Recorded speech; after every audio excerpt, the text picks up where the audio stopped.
মুসলমানের ছেলেরা, এ নবীর উম্মত উম্মতিরা, আকা মাওলা রাসূলুল্লাহ বলছেন, যখন বান্দা মরে যায়, মরে যাওয়ার পরেতে গোসল হয়ে যায়, কাফন হয়ে যায়, জানাজা হয়ে যায়, লাশ কবরের মধ্যে শুইয়ে মিনহা খালাকনাকুম ওয়া ফিহা নুইদুকুম ওয়া মিনহা নুখরিজুকুম তারাতান উখরা, যখন মাটিটা চাপা দিয়ে দেওয়া হয়, মাটি চাপা দিয়ে যখন একে একে যে যার বাড়ির দিকে রওনা হয়ে যায়, মাটি চাপা দিয়ে যে যার বাড়ির দিকে রওনা হয়ে যাওয়ার সাথে সাথে বান্দা যখন কবর থেকে ফিরে ফিরে বাড়ির দিকে আসে, আমার আল্লাহ যাকে মওত দিয়ে দিলেন তাকে আমার আল্লাহ এমন ভাবে জিন্দা করে দেয়, ওই জিন্দা হওয়া বান্দা পরিষ্কার চলে যাওয়া মানুষের পায়ের আওয়াজ শুনতে পায়। সুম্মা ইমিতুকুম সুম্মা ইউহয়িকুম, আমি মেরে দেবো, জিন্দা করব। কবরে দেওয়ার সাথে সাথে বান্দা কি হয়ে যায়? জিন্দা। তাহলে আমরা মরে যাব, কবরে যাব, কবরে যাওয়ার সাথে সাথে আল্লাহ আমাদের কি করে দেবে? জিন্দা। বিশ্বাস করেন আপনারা? বিশ্বাস করেন? বিশ্বাস না করার কোনো জায়গাই নেই, কারণ প্রথমে মওত ছিল না, মওত ছিল দেখতে পাইনি, কিন্তু জিন্দা হয়ে গেছে। প্রথমবার যখন আল্লাহ জিন্দা করেছে, দ্বিতীয়বার আবার জিন্দা করবে একবার। জোরে বলে মুসলমানের ছেলেরা, এ নবীর উম্মত উম্মতিরা, যেমন দুনিয়ার জীবনের অনেক কটা মারহালা আছে। বাচ্চা ছিলাম, হাত পায়ে জোর ছিল না, বাচ্চা ছিলাম, তারপরে কি হয়ে গেলাম, একটু বড় হলাম, বালক হলাম, কিশোর হলাম, যুবক হলাম, প্রাপ্ত বয়স হলো, তারপরে বান্দা মুরব্বী হয়ে গেল, বুড়ো হয়ে গেল, তারপরে বান্দা মরে গেল। ওই রকম দ্বারা আখিরাতো জীবনের অনেক মারহালা আছে। কবরের জীবন আছে, পুলসিরাত পার হওয়া আছে, কিয়ামতের ময়দানে দাঁড়ানো আছে, আমলনামা দেওয়া আছে, তারপরে মিজানে যেতে হবে, মিজান আছে, তারপরে বিচার হবে, জাহান্নাম থেকে নালে জান্নাতে আপনাকে জায়গা করে দেবে। অনন্তকাল বান্দা জিন্দা। দুনিয়ার জীবনের যেমন মওত আছে, আখিরাতের জীবনের মওত নেই। আল্লাহ মৃত্যুকে মেরে দেবে, আখিরাতের কোনো মওত থাকবে না। হে নবীর উম্মত উম্মতিরা, মুসলমানের ছেলেরা, যেমন আমরা দুনিয়াতে চিন্তা ভাবনা করি, যেমন আমরা দুনিয়াতে চিন্তা ভাবনা করি আমার ছেলের কি হবে, আমি কোথায় থাকবো, আমি কি খাবো, কি করে আমরা চলবে, এই ঠান্ডা এসছে, আমার ঠান্ডার পোশাক আছে না নাই, নানা রকমের যে চিন্তা দুনিয়ায় বেঁচে থাকার জন্য আমরা করি, আমাদের ঘরে আখিরাতেও জীবন কাটানোর জন্য, কারণ ওখানেও একটা জীবন আছে, আমরা মেনে নিয়েছি, তার জন্য আমাদের চিন্তা ভাবনা করতে হবে, তার জন্য আমাদের চিন্তা ভাবনা করতে হবে। এই নবীর উম্মত উম্মতিরা, যারা দুনিয়ায় বেঁচে থাকে, প্রতিটা লোক যেমনই লোক হোক না কেন, পাগল ছাড়া, যার ব্রেনে সমস্যা আছে, ওই পাগল ছাড়া যাদের করে আল্লাহ জ্ঞান দিয়েছে, প্রতিটা জ্ঞানী গুণী বুদ্ধিজীবী ব্যক্তি সবাই দুনিয়ার চিন্তা করে, দুনিয়ার চিন্তা করে। আল্লাহ আমাদের করে হিন্দু করে পাঠায় না, খ্রিস্টান করে পাঠায় না, ইহুদি করে পাঠায় না, নাসারা করে পাঠায় না, শিখ করে পাঠায় না, ইসাই করে পাঠায় না, ক্যাথলিক করে পাঠায় না, ইলুমিনাটি করে পাঠায় না, বৌদ্ধ করে পাঠায় না, জৈন করে পাঠায় না। ইন্নাদ-দীনা ইনদাল্লাহিল ইসলাম, আল্লাহর মনোনীত দিন ইসলাম। আমরা মুসলমান, আমরা মেনে নিয়েছি। সুম্মা ইমিতুকুমের পরে সুম্মা ইউহয়িকুম হয়ে যাবে, তারপরে সুম্মা ইলাইহি তুরজাউন হয়ে যাবে। মেরে দিবার পরে আল্লাহ জিন্দা করে দেবে। যেমন দুনিয়ায় আল্লাহ জীবন দিয়েছে, মেরে দিবার পরে আখিরাতে আল্লাহ জীবন দিয়ে দেবে। হে নবীর উম্মত উম্মতিরা, বিশ্বাস করে নিয়েছি, তাই আমরা যেমন দুনিয়ার জীবনে চিন্তা করছি, আমাদের আখিরাতের জীবনে চিন্তা করতে হবে। যদি আমরা দুনিয়ার জীবনে চিন্তা না করি, দুনিয়া খারাপ হয়ে যাবে, আর আখিরাতের জীবনে চিন্তা যদি না করি, আখিরাত খারাপ হয়ে যাবে। হে নবীর উম্মত উম্মতিরা, দুনিয়ার জীবনে চিন্তা করে যারা মেহনত মুজাহাদা করবে, আল্লাহ নিজে কুরআন শরীফের মধ্যে বলছেন, ফজরের নামাজ হয়ে যাওয়ার পরেতে, ফজরের নামাজ হয়ে যাওয়ার পরেতে দুনিয়ায় তোমরা ছড়িয়ে পড়ো, আমি রুজি রেখেছি, তালাশ করো, রুজি উপার্জন করো। আমরা দুনিয়ায় যদি মেহনত করি, রুজি পাবো, আল্লাহ আমাদের বদলা দেবে, সাজা দেবে। ওই রকম দ্বারা আখিরাতের জীবনে যদি আমরা মেহনত করে, আমার আল্লাহ আখিরাতেও আমাদের বদলা সাজা দান করে দেবে। শুধু কি দুনিয়ার জীবনে চিন্তা করবেন? বলেন, প্রথমে বলেছি, রাগ করছেন না তো আপনারা? জানোয়ার করে পেটেছে। গরু আখিরাতের কথা চিন্তা করে, ছাগল আখিরাতে, ওর কিয়ামত নেই, কবর নেই, আযাব নেই, কিচ্ছু নেই। গাধা, জানোয়ার আখিরাতে। মানুষ আছে, চিন্তা করার দরকার আছে না? আছে। যেমন দুনিয়ায় মেহনত করলে দুনিয়া ঠিক হয়ে যায়, আখিরাতেও মেহনত করলে আখিরাত ঠিক হয়ে যায়। মুসলমানের ছেলেরা, এ নবীর উম্মত উম্মতিরা, হাদিস পাকের মধ্যে বহু জায়গায় আখিরাতের কথা আকা মাওলা রাসূলুল্লাহ সাল্লাল্লাহু আলাইহি ওয়াসাল্লাম জানিয়ে দিয়েছে। হযরত উসমান গনি থেকে বর্ণিত, সব উলামায়ে হযরতরা এই ওয়াজ করেন, আপনারা সকলেই জানেন। আমি আপনাদের আবার একবার মনে করিয়ে দিই, আমি একবার আর একবার শুনিয়ে দিয়ে যাই। এ নবীর উম্মত উম্মতিরা, আখিরাতের অনেক মঞ্জিল আছে, কিন্তু আখিরাতের মঞ্জিলের শুরু কোথা থেকে? কবর থেকে। মরে যাবার পরে বান্দাকে কবরে জিন্দা করে দেবে। কখন জিন্দা করবে? বান্দা মাটি দিয়ে দিয়ে পেছন দিকে ফিরবে, এর মধ্যেতে আমার আল্লাহ পাক ওই বান্দাকে কবরে জিন্দা বানিয়ে দেবে। বিশ্বাস করছেন তো? আচ্ছা, এত ঘটনা ঘটছে, আমরা জানবো কি করে? কলকাতায় আপনার একটা বন্ধু আছে, কলকাতায়। কোথায়? কলকাতা। আপনি একটা বন্ধুর কাছে গেছেন, কলকাতায় কাজ করে বন্ধু। কলকাতা যাওয়ার পরে বন্ধু এসেছে, হ্যাঁ, বিরিয়ানি নিয়ে এসেছে, কাবাব নিয়ে এসেছে, মুরগা মুসাল্লাম নিয়ে এসেছে, চাপ নিয়ে এসেছে, ভালো মন্দ সব খেয়ে আপনি জান খুলে খেয়ে পেট ভর্তি করে শুয়ে পড়েছে। শুনছেন? উদাহরণ, সাধারণ মানুষ তো উদাহরণ দিচ্ছে। শুয়ে পড়েছে। শুয়ে পড়ার পরে আর বন্ধু কম্পিউটারে কাজ করছে, তো কাজ করছে কলকাতায়, বন্ধু কাজ করছে, আর এ শুয়ে শুয়ে স্বপ্ন দেখছে একটা সাপ তাড়া করছে। সাপের স্বপ্ন আপনারা সবাই প্রায় দেখেন না? দেখেন না? মাথা হ্যাট করো। সাপের স্বপ্ন দেখো।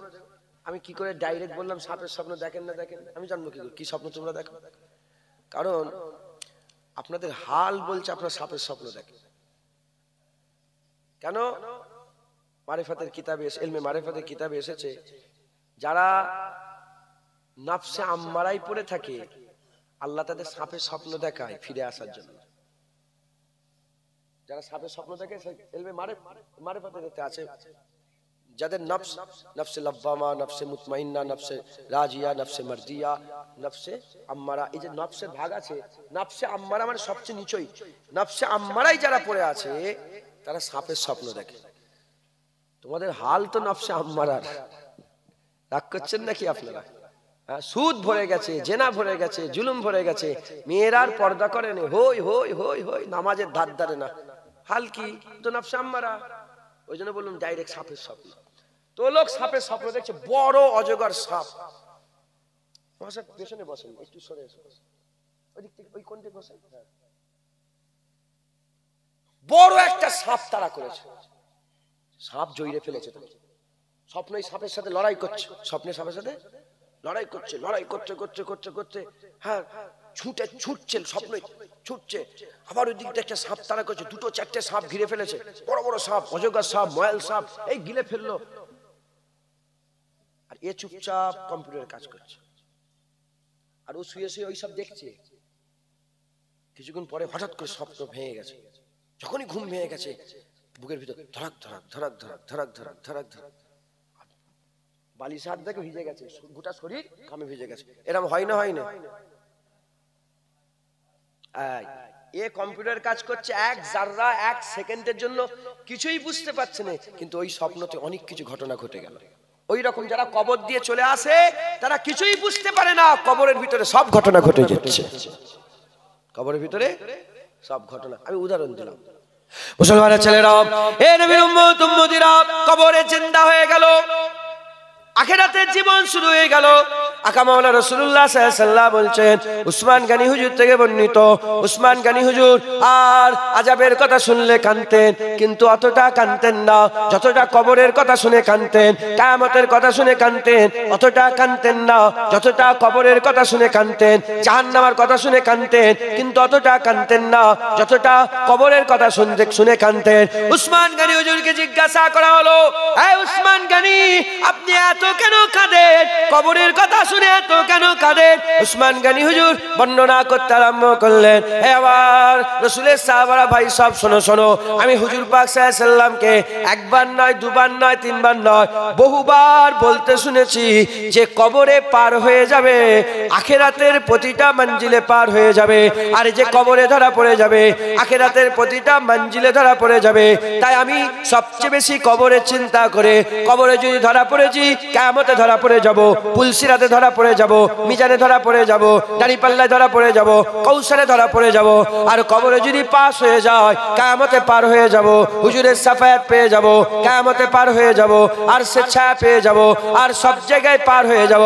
এজন্য কবরের চিন্তা বেশি করে। এ নবীর উম্মত উম্মতিরা, কবর জীবনের, আখিরাতের জীবনের প্রথম দিন, প্রথম সকাল, কবর থেকে জীবন শুরু হয়ে গেল, আর মওত হবে না, আর মওত হবে না। তাই আমাদের সকলকে কবরের ফিকির করতে হবে, কবরের চিন্তা করতে হবে। জেনে রেখে দেবেন যে কবরে ধরা পড়ে যাবে, সব জায়গায় ধরা পড়ে যাবে, আর যে কবরে পার হয়ে যাবে, আমার আল্লাহ আখিরাতের প্রতিটা মঞ্জিলে ওই বান্দাকে পার করিয়ে দেবে।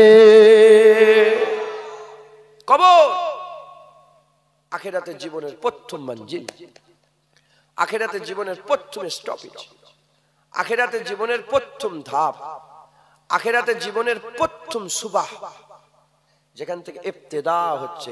যেমন জন্মের সাথে সাথে দুনিয়ার জীবনের ইবতিদা হয়ে গেছে, মওতের পরে কবরের সাথে সাথে আখিরাতের জীবনের ইবতিদা হয়ে গেল।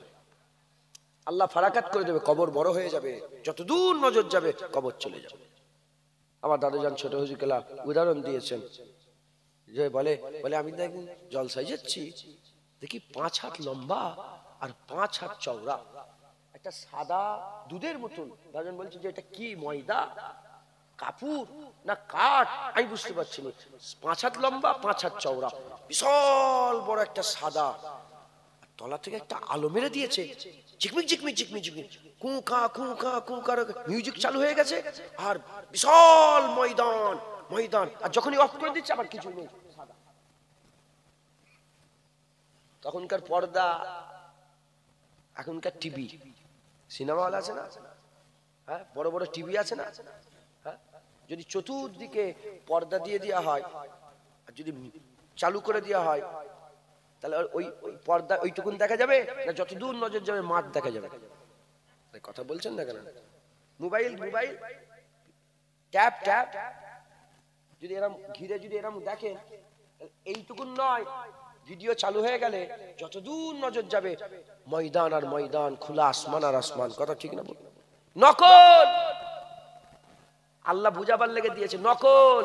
ওরকম কবরের চতুর্দিকে আল্লাহর কুদরতে পর্দা লাগিয়ে দেবে, যত দূর নজর যাবে তত দূর শুধু ময়দান আর ময়দান হয়ে যাবে, ফাঁকা আর ফাঁকা হয়ে যাবে আল্লাহর কুদরতে। একবার জোরে বলেন সুবহানাল্লাহ।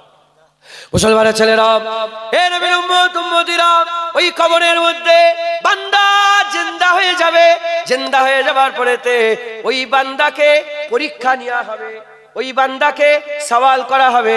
আকা মাওলা রাসূলুল্লাহ সাল্লাল্লাহু আলাইহি ওয়াসাল্লাম বলেছেন, আমার সাহাবারা, কবরে ঈমানের পরীক্ষা হবে, কবরে ঈমানের পরীক্ষা হবে।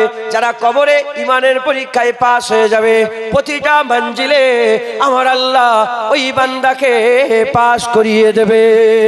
এ নবীর উম্মত উম্মতিরা, সাহাবা হুজুররা জিজ্ঞাসা করলেন, ইয়া রাসূলুল্লাহ, কবরে আবার ঈমানের পরীক্ষা কি হবে? হুজুর বললেন, সওয়াল করা হবে, সওয়াল করা হবে।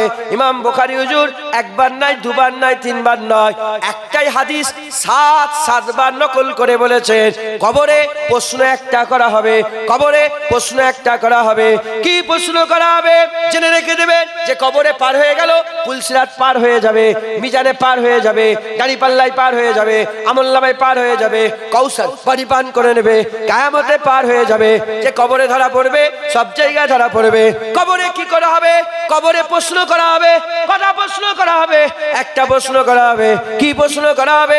ইমাম বুখারী হুজুর বলছেন, কবরে একটা মানুষকে নিয়ে আসা হবে, মা কুনতা তাকুলু ফি হাযা রাজুল, একটা রাজুলকে নিয়ে আসা হবে, একটা বান্দাকে নিয়ে আসা হবে, আর প্রশ্ন করা হবে, বলো এই মানুষটাকে, এই মানুষটার ব্যাপারে তোমার আকীদা বলো, এই মানুষটার ব্যাপারে তুমি কি বলতে বলো। এই নবীর উম্মত উম্মতিরা, যখনই ওই মানুষটাকে চিনতে পারবে না, কবরে ফেল হয়ে গেল, সব মঞ্জিলে ফেল হয়ে যাবে। আর মানুষটাকে যখন চিনতে পেরে যাবে, আর বলে দেবে কে ওটা, সঙ্গে সঙ্গে পাস হয়ে গেল, প্রতিটা মঞ্জিলে পাস হয়ে গেল। এ নবীর উম্মত উম্মত উম্মতিরা, কবরে ওটাকে কাকে নিয়ে আসা হবে? ওই কবরে ওই মানুষটা অন্য কেউ নয়। আকা মাওলা রাসূলুল্লাহ বলছেন কবরে আমাকে নিয়ে যাওয়া হবে, যে আমাকে চিনতে পেরে যাবে আল্লাহ পাক সঙ্গে সঙ্গে তার কবরটাকে জান্নাতে টুকরা বানিয়ে দেবে। মুসলমান, কবরে হুজুর পাককে নিয়ে আসা হবে একবার, জোরে বলেন সুবহানাল্লাহ। যে কবরে ফেল হয়ে গেল সব জায়গায় ফেল, যে কবরে পাস সব জায়গায় পাস। কবরে পাস হবে কি করে? কবরে পাস হবে কি করে? যে আকে চিনতে পারবে রাসূলুল্লাহ সাল্লাল্লাহু, যে নবীকে চিনতে পেরে যাবে। নামাজ পড়ে, রোজা পড়ে, হজ পড়ে, যাকাত পড়ে, তাকওয়া পড়ে, তাহারাত পড়ে, পিছায় পানি লিতে না লিতে নে, এর লেগেও কবরে আযাব হবে। পরে আগে রাসূলুল্লাহ, আগে নবী চিনতে পারবে নাকি এ প্রশ্ন করা হবে। মুসলমানের ছেলেরা, এ নবীর উম্মত উম্মতিরা, প্রশ্ন জাগতে পারে না? আমরা শুনেছি তো তিনটে প্রশ্ন করা হবে। হ্যাঁ, তিনটেই প্রশ্ন হবে, কিন্তু সিদ্ধান্তর প্রশ্ন একটা, দুটো আল্লাহ পাক ভাগ করার জন্য করবে প্রশ্ন, আর একটা ফাইসাল্লার প্রশ্ন হবে। প্রথম প্রশ্ন হবে মান রাব্বুকা। এই মান রাব্বুকার প্রশ্নটা, এই প্রশ্নটা আর সওয়াল হবে না, এটা যাচাই করার জন্য হবে।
করেছে, পানিকে মাবুদ করেছে, এরা হচ্ছে মুশরিক কাফের। প্রথম যখন প্রশ্ন করা হবে মান রাব্বুকা, সঙ্গে সঙ্গে মুশরিকরা কেটে বাদ হয়ে যাবে, মুশরিকরা কেটে বাদ হয়ে যাবে। আহলে কিতাব কেটে বাদ হবে না, কারণ আহলে কিতাবরা রব্বুল আলামিন আল্লাহকেই মনে করে রব, তারা আল্লাহকেই বলে। এ মুসলমান, খবরদার, মিডল ইস্টে আরবি ভাষার যত খ্রিস্টান আছে, আরবি ভাষার যত ইহুদি আছে, সব ইহুদি রব্বি আল্লাহ বলে, রব্বি আল্লাহ বলে। ইংরেজ ভাষার লোকেরা আল্লাহকে আল্লাহ বলে ডাকে না, গড বলে ডাকে, গড বলে ডাকে। কিন্তু আরবি ভাষার খ্রিস্টানেরা তারা আল্লাহকে আল্লাহ বলে, তারা ইনশাআল্লাহ বলে, তারা মাশাআল্লাহ বলে, তারা আলহামদুলিল্লাহ বলে, তারা সালাম দেয়, তারা সালামুন আলাইকুম বলে। হে নবীর উম্মত উম্মতিরা, খুব খেয়াল করে শোনেন, যারা সারা জীবন রব্বি আল্লাহ বলেছে তারাই তো বলবে আল্লাহ রব, আল্লাহ রব, আল্লাহ রব। যখন প্রশ্ন করা হবে মান রাব্বুকা, খ্রিস্টান ইহুদি বলবে আর মুসলমান বলবে রব্বি আল্লাহ, রব্বি আল্লাহ, রব্বি আল্লাহ। মুশরিক কেটে বাদ হয়ে গেল। প্রথম প্রশ্নতে মুশরিক কেটে বাদ হয়ে গেল। দ্বিতীয় প্রশ্ন করা হবে মা দীনুকা, তুমি কোন ধর্মে প্র্যাকটিস করতে, কোন ধর্মে তুমি অবলম্বন করতে, তোমার দিন কি ছিল? ইন্নাদ দীনা ইনদাল্লাহিল ইসলাম, আল্লাহর মনোনীত দিন তো ইসলাম। তুমি কি করে ইহুদি করেছো? তুমি কি করে খ্রিস্টান হয়েছো? তুমি কেন ইসলামকে অবলম্বন করো না? কেন তুমি ইসলামকে মেনে নেই না? কেন তোমরা ইসলামকে অবলম্বন করে চলো না? হে মুসলমান, দ্বিতীয় প্রশ্ন করা হবে মা দীনুকা, বলার সাথে সাথে ইহুদি নাসারা কেটে বাদ হয়ে যাবে, মুসলমান হয়ে যাবে। মুসলমান আল্লাহ মানে প্রথম প্রশ্নে পাস হয়ে গেল, মুসলমান ইসলাম মানে দ্বিতীয় প্রশ্নে পাস হয়ে গেল। এবার তৃতীয় প্রশ্ন করা হবে তুমি আল্লাহ মেনেছো, ইসলামে বিশ্বাস করো, এবার সরে এসো। প্রশ্ন করা হবে মা কুনতা তাকুলু ফি হাযা রাজুল, ওই সময় যারা মুসলমান মুস্তাফা চিনে নেবে, আমার আল্লাহ প্রথম মঞ্জিলে ওই বান্দাকে পার করিয়ে দেবে। তার মানে আখিরাতের প্রতিটা মঞ্জিলে ওই বান্দা আল্লাহর কুদরতে বান্দা পার হয়ে যাবে। জোরে হবে না সুবহানাল্লাহ? নারে তাকবীর। পার হয়ে যাবে।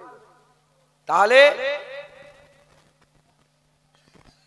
কিয়ামতের ময়দান, হাসরের ময়দান, মিজান, দাঁড়িপাল্লা সব জায়গায় পার হওয়ার রাস্তা কি? নবীকে চিনা। নবীকে চিনা। যে নবী চিনে ফেলবে সে কবরে পার হয়ে যাবে, আর যে কবরে পার হয়ে যাবে প্রতিটা মঞ্জিলে পার হবে একবার। জোরে বলে।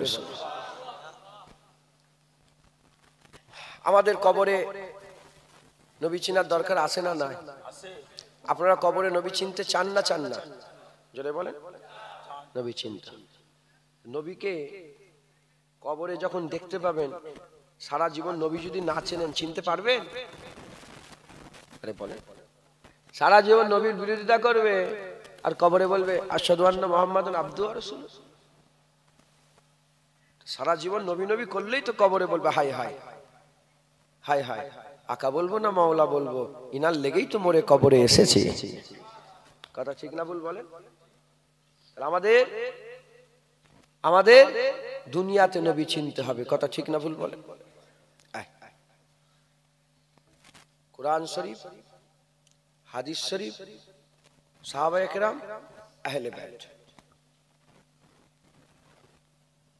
কুরআন শরীফ, হাদিস শরীফ, আহলে বাইত, সাহাবায়ে কেরাম, এই চারটে আমি রশি দিয়ে যাচ্ছি, ভালো করে ধরে ফেলেন, নবী চিনতে পেরে যাবেন।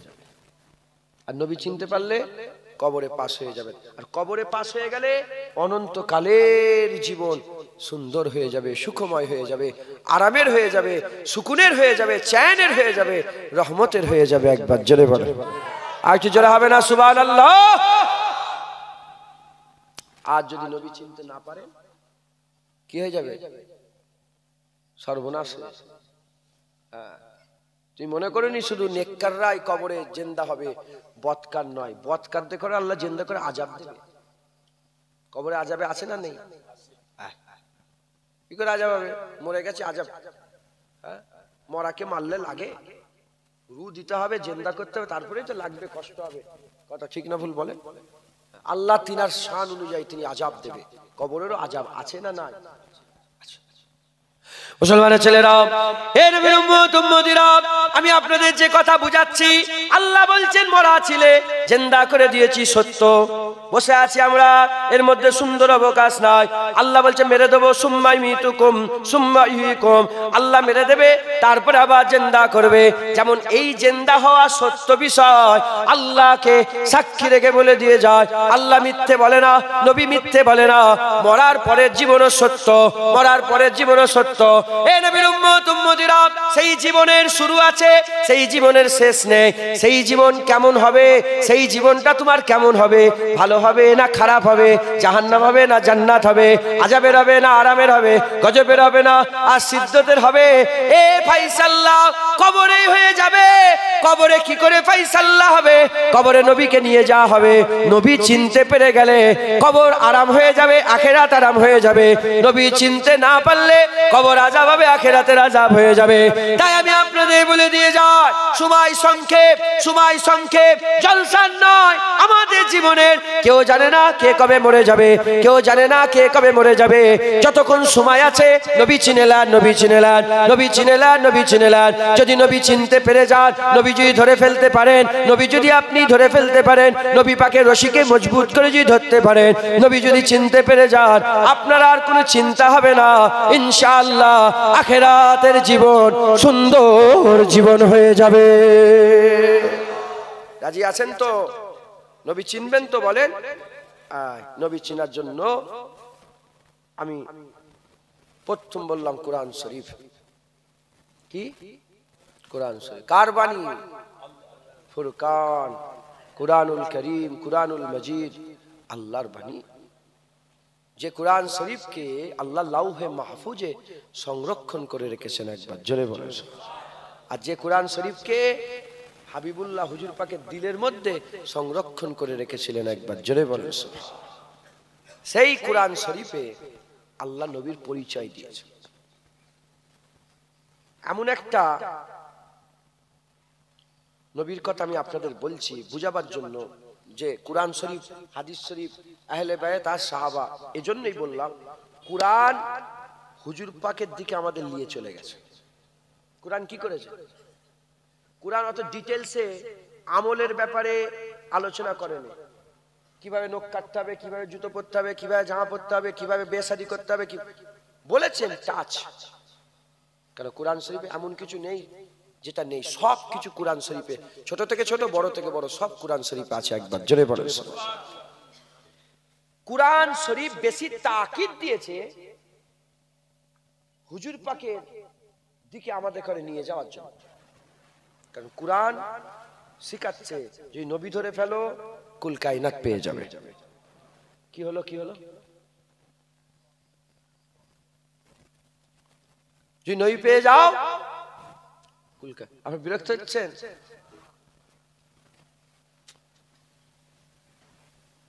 এই তো হয়ে গেছে, 12টা বেজে গেছে,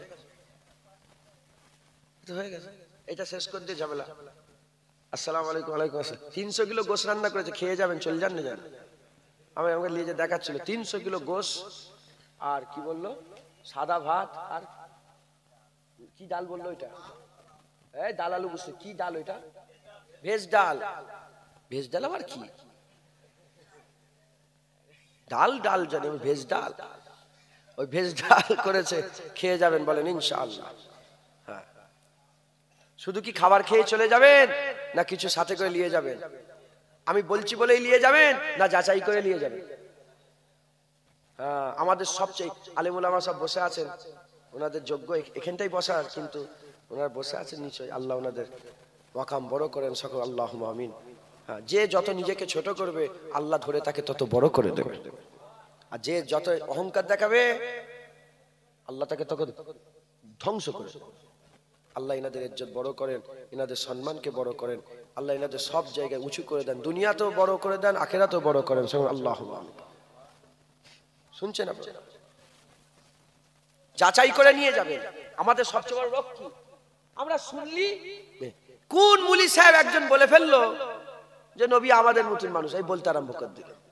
কোন মুলি সাহেব একজন বলে ফেললো পীর মানা কোরআন হাদিসে নেই। শয়তান কোরআন হাদিসে পীর মানা নেই? কোরআন হাদিসে আছে, যারা পীর মানবে না আল্লাহ তাদের হিদায়াত করতে চায় না। আছে না নেই? বলেন না, ভুলে যাচ্ছে। ওমাইয়ুদলিল ওয়ালাম তাজিদ লাহু ওয়ালিয়াম মুরশিদা। তার আগেরটা কি বলেন? আল্লাহ পাক বলছেন মাইয়ুহদিল ফাহুয়াল মুহতাদ। আমি যাকে হিদায়াত করতে চাই সে হিদায়াত হয়ে যায়, আর আমি যাকে হিদায়াত করতে চাই না, ওয়ালাম তাজিদ লাহু ওয়ালিয়াম মুরশিদা, সে কোনো পীর খুঁজে পায় না। কি হলো? কোরআন কি বলছে? কোরআন শরীফ কি বলছে? যে আল্লাহ যাদের হিদায়াত করতে চায় না তারা পীর পায় না, যারা পীর পায় আল্লাহ হিদায়াত করতে চায়। খাজা হুজুর তারাই পায় যাদের আল্লাহ হিদায়াত করতে চায়। বড় পীর আব্দুল কাদের জিলানী, হ্যাঁ, গাউসুল আজম হুজুরকে তারাই পায় যাদের আল্লাহ হিদায়াত করতে চায়। মুজাদ্দিদ জামান তারাই পায় যাদের আল্লাহ হিদায়াত করতে চায়। রুহুল আমিন হুজুরকে আল্লাহ হিদায়াত করতে চেয়েছিল, এজন্য দাদা হুজুরকে দিয়েছিল, আর দাদা হুজুর পেয়ে রুহুল আমিন হুজুরও আল্লাহ পাকের ওলি হয়ে কবরে চলে গেল। একবার জোরে বলো। মাথায় ঢুকছে? তাই বলছি, শুধু মুলি সাহেব হবে। তুমি জানো মুনাফেক বলে একটা দল আছে, আর মুনাফেক জেনে রেখে দাড়ি চাচা নয়। এই শুনছেন আপনারা?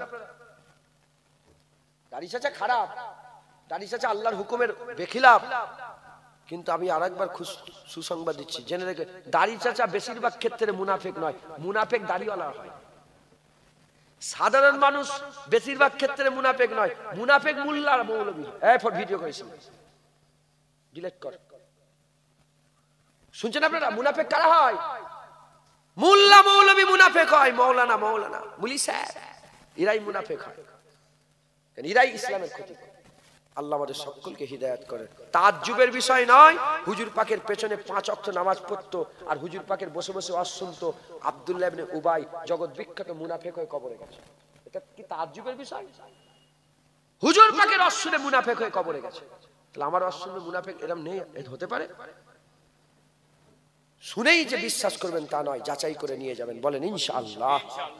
হুজুর চিনেলেন, আল্লাহর জান্নাত পেয়ে যাবেন। হুজুর চিনেলেন, কবরে প্রশ্ন জবাব দিতে পারবেন। হুজুর চিনেলেন, অনন্তকাল আরামের হয়ে যাবে। হুজুর চিনেলেন সুম্মা ইউহয়িকুমের জীবন আপনার সুন্দর জান্নাত হয়ে যাবে, আল্লাহ দিদার হয়ে যাবে। একবার জোরে বলেন কিভাবে চিনবেন? কুরআন শরীফ।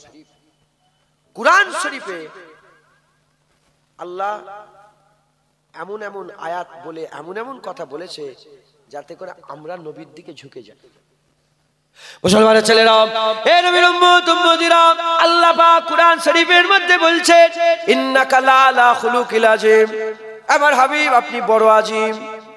আল্লাহ তার আসমাউল হুসনা হচ্ছে আযীম, হুজুরকে আল্লাহ বলছে আযীম। আল্লাহ আযীম, হুজুরকে আল্লাহ বলছে আযীম। আবার আল্লাহ কি বলছে? ওমা আরসালনাকা ইল্লা রাহমাতাল লিল আলামিন। হুজুরকে আল্লাহ বলছে আমার হাবিব জগতের জন্য আপনাকে আমি আল্লাহ রাহমাতাল লিল আলামিন করলাম।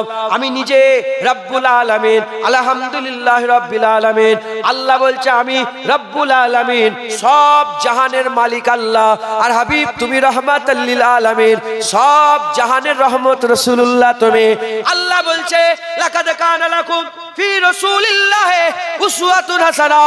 সবচেয়ে উত্তম চরিত্র রাসূলুল্লাহর, সবচেয়ে উত্তম চরিত্র রাসূলুল্লাহর। আল্লাহ বলছে আদ-দুহা, আমার হাবিব তোমার মুখের কসম, ওয়াল্লাইলি ইজা সাজা, তোমার ঘুংরালো চুলের কসম।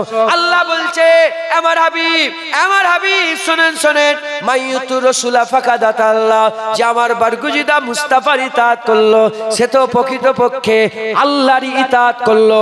আমার আল্লাহ বলছে ইন কুনতুম তুহিব্বুনাল্লাহ ফাত্তাবিউনি, যদি তোমরা আমাকে ভালোবাসতে চাও হাবিবের ইত্তেবা করো, অনুসরণ করো।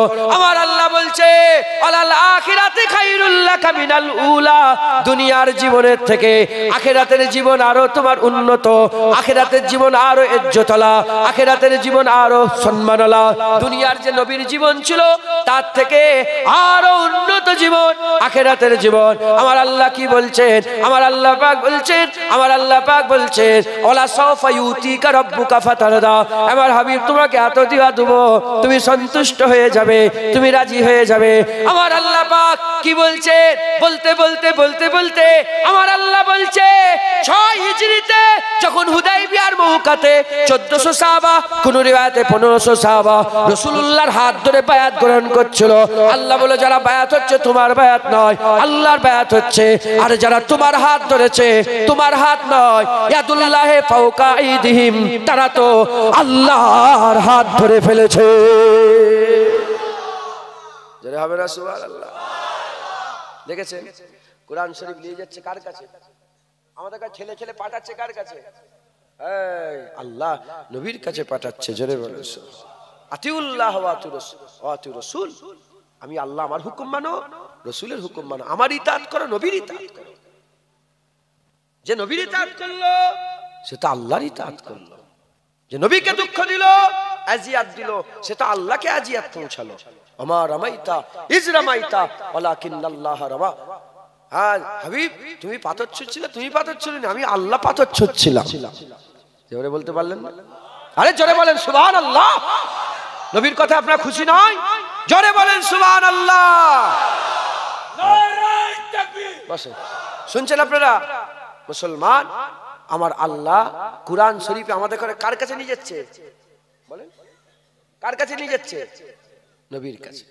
মুসলমানের ছেলেরা, হে নবীর উম্মত উম্মতিরা, এবার হাদিস শরীফ দেখেন কিভাবে নামাজ পড়বে। হাবিবুল্লাহ সাহাবারা জানিয়ে দিয়েছে, সুন্নত লিখে দিয়েছে, কিভাবে সেজদা দেবে সুন্নত লিখে দিয়েছে, কিভাবে টুপি পরবে সুন্নত লিখে দিয়েছে, গলের উপরে লম্বা সুন্নত লিখে দিয়েছে। বলবো লম্বা সুন্নত নয়, গলের উপরে লম্বা সুন্নত। সেটাকে ঘুরিয়ে এরা লম্বা টুপি বের করেছে। গোল টুপি, লম্বা টুপি, লম্বা গোলের উপরে লম্বা, এই সাইডে লম্বা নয়, এই কংগ্রেসি টুপি।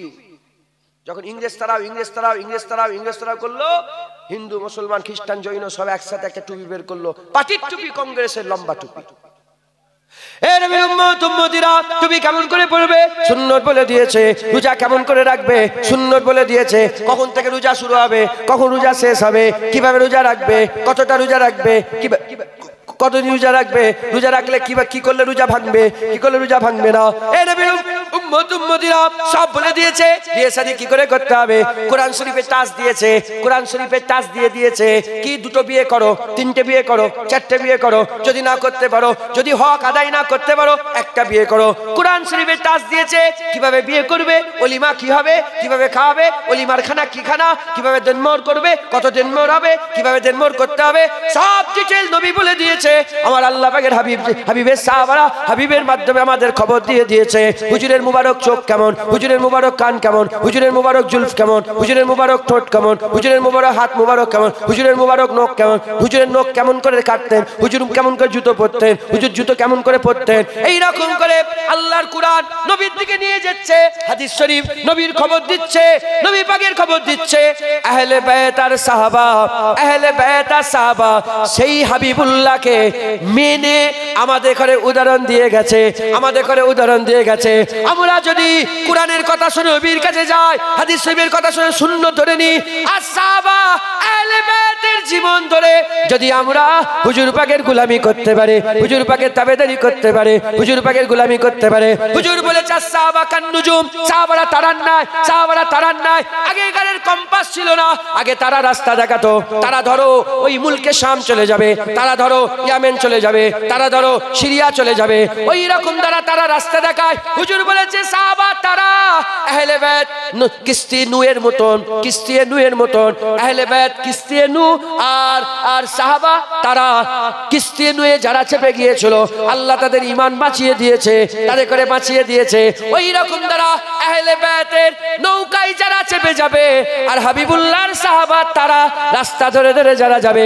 হুজুর বলেছেন আমার যে কোনো সাহাবা একটা যদি ফলো করো, আমি রাসূলুল্লাহ জানিয়ে দিলাম ওই সাহাবার ফলোয়ার আল্লাহর জান্নাতে পৌঁছে যাবে। জোরে হবে না সুবহানাল্লাহ? তাহলে আমাদের সকলকে কি করতে হবে? আমাদের সকলকে কোরআনের হুকুম মেনে নবীর কাছে যেতে হবে, হাদিস শরীফ থেকে নবীর সুন্নত জানতে হবে, আর সাহাবা আহলে বায়াতের মতন করে সেই সুন্নত অনুযায়ী আমাদের জীবন গুছাতে হবে, সাহাবাদের মতন আহলে বায়াতের মতন করে আমাদের চলাফেরা করতে হবে। বলেন ইনশাআল্লাহ, যদি বলেন ইনশাআল্লাহ। যদি আমরা করি কি হবে? যদি আমরা করি তাহলে আমরা নবী চিনতে পেরে যাব, আর কবরে নবী পাককে দেখে আমরা কি করব? বলবো আশহাদু আন্না মুহাম্মাদান আবদুহু ওয়া রাসূল, হুজুরকে দেখে সাক্ষী দেব। আর হুজুর চিনতে পেরে গেলে প্রথম সুভাই যদি নবী চিনতে পেরে যায়, আমাদের প্রতিটা মঞ্জিল আরাম হয়ে যাবে। কিয়ামতে উঠেই দেখবো পুলসিরাতে রাসূলুল্লাহ দাঁড়িয়ে আছে, মিজানে রাসূলুল্লাহ দাঁড়িয়ে আছে, কাউসারে রাসূলুল্লাহ দাঁড়িয়ে আছে। কারণ এখানে যদি নবী চিনতে পেরে যান, ওখানেও নবী চিনতে পেরে যাবেন। একবার জোরে বলেন সুবহানাল্লাহ। মুসলমানের ছেলেরাও, এ নবীর উম্মত উম্মতিরা সাহাবা বলে ইয়া রাসূলুল্লাহ কিয়ামতে কোথায় খুঁজবো? হুজুর বললেন পুলসিরাতে পেয়ে যাবে। সাহাবা বলে ইয়া রাসূলুল্লাহ কোথায় খুঁজবো? যদি পুলসিরাতে না পায়, হুজুর বললেন মিজানে পেয়ে যাবে। ইয়া রাসূলুল্লাহ মিজানে যদি না পাই কোথায় খুঁজবো? হুজুর বললেন কাউসারে পেয়ে যাবে। ইয়া রাসূলুল্লাহ কাউসারে যদি না পাই কোথায় খুঁজবো? হুজুর বলে সাহাবা তুমি শুনছো, কিয়ামতে যেখানেই আমার উম্মতের প্রয়োজন হবে হাবিবুল্লাহ ওই জায়গায় চলে যাবে। যেখানেই খুঁজবে হাবিবুল্লাহ পেয়ে যাবে। একবার জোরে বলেন সুবহানাল্লাহ। এসব তখন হবে যখন কবরে মুস্তাফা চিনতে পারবে, কবরে রাসূলুল্লাহ চিনতে পারবে। অতএব আমরা সকলে হুজুর পাককে চিনবো দুনিয়াতে। বলেন ইনশাআল্লাহ। হ্যাঁ, হুজুর পাকের কাছে আল্লাহ নিয়ে যাচ্ছেন, হুজুরের ইত্তেবা আল্লাহ করাচ্ছেন, হুজুরের সম্মান আল্লাহ করাচ্ছেন, হুজুরের রুতবা আল্লাহ বাড়াচ্ছেন, হুজুর পাকের ইতাআত করার জন্য আল্লাহ বলেছেন, নবীর ইতাআত আল্লাহর ইতাআত আল্লাহ বলে দিয়েছেন। রাজি আছেন তো? বলেন, বলে রাজি আছেন? ইনশাআল্লাহ জোরে বলেন ইনশাআল্লাহ। আপনারা সকলে হুজুর পাকের সুন্নত অনুযায়ী চলাফেরা করবেন। হুজুরের সুন্নত নামাজ, রোজা, হজ, যাকাত, দাড়ি, তাকওয়া, তাহারাত, ইবাদত, আমল, জিকির, ফিকির করবেন। বলেন ইনশাআল্লাহ। হ্যাঁ, দাড়িগুলো রেখে দেন, হুজুরের সুন্নত আদায় হয়ে যাবে। হারাম ছাড়েন। সুদ খেচ্ছে তো সব গ্রামে, হাসেন না, হাসবেন না, বলছেন বলেন। হ্যাঁ,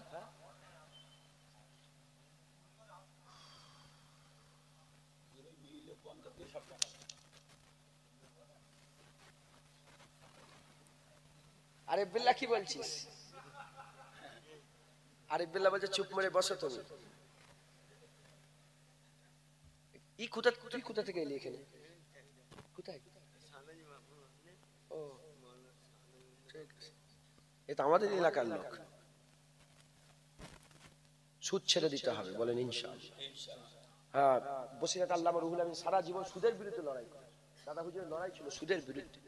সুদ ছেড়ে দিতে হয়, বলেন ইনশাআল্লাহ। এখন সুদ নানা, আগে যেমন চটা সুদ দিত, এখন সুদই নাম পাল্টে দিয়েছে। যেমন মদের নাম পাল্টে গেছে, উইস্কি হয়ে গেছে, ব্র্যান্ডি হয়ে গেছে, তারপরে টাকিলা হয়ে গেছে।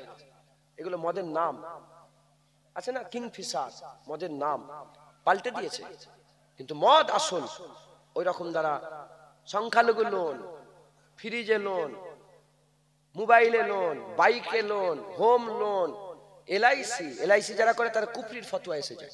এলআইসি মাথায় ঢুকছে। জীবন বীমা নানা রকমের নাম দিয়ে এখন সুদ চলছে। সুদ ছাড়েন, বলেন ইনশাআল্লাহ। পারবেন না?